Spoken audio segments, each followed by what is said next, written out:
సనాతన ధర్మ రక్షణ board is order of the day. ప్రతిసారి కూర్చోబెట్టి మేము డిఫెండ్ చేసుకోలేం. కనీసం మీకు కోపం కూడా లేకపోతే మేము ఏం చేస్తాం? ఆంధ్ర అనే భావన లేదు ఆంధ్ర వాళ్ళకి. ఎప్పుడు ఆంధ్ర భావన వస్తుందో తెలియదు. నా కులం ప్రాతిపాదిక సరే కొంతకాలం వరకు జరిగింది. 2019 తర్వాత కులం కూడా పోయింది. ఇప్పుడు సొంత కులాన్ని కూడా వెనకేసుకు రావట్ల. ఆంధ్ర భావన ఎలాగో లేదు. కనీసం కుల భావనను తెచ్చుకుని బాగు చేయండి రాష్ట్రాన్ని. నిజంగా మనస్ఫూర్తిగా అవుతున్నారు. నా కులం ఉంది, నాకెక్కడో మతం ఉంది. నా కూతురు క్రిస్టియన్ అబ్బా, నా కూతురు తల్లి తన మతాచారం ప్రకారం నా కూతుర్ని రష్యన్ ఆర్థడాక్స్ చర్చ్ లో బాప్టైజ్ చేయిస్తానంటే సంతోషంగా చేయించమని. మా నాన్న ఎలాంటి వాడంటే, మా నాయనమ్మ దీపారాధన వెలిగిస్తే దీపారాధనలో సిగరెట్ వెలిగించిన దేవుడు లేడు దెయ్యం లేదనే వ్యక్తి మా నాన్న.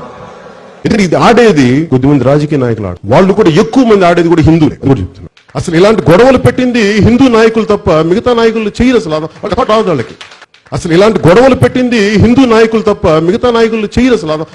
వాళ్ళకి నిజంగా మన ఈ మధ్యన గోమాంసం గురించి లేదంటే బీఫ్ గురించి ఇంత గొడవ జరుగుతూ ఉంటే నాకు అనిపించింది, బీఫ్ తినాలి అంటే నేను తిని ముందుకెళ్తాను తప్ప దాన్ని వేరేలా చేసుకోనని. అంటే తిండి ఏది తిన్నామని కాదు, నిజంగా మరి తిండి శాకాహారమే తింటే అందరూ గొప్ప వాళ్ళు అయిపోతారంటే మరి గుజరాత్ లో గోద్రా ఘటన ఎందుకు జరిగింది?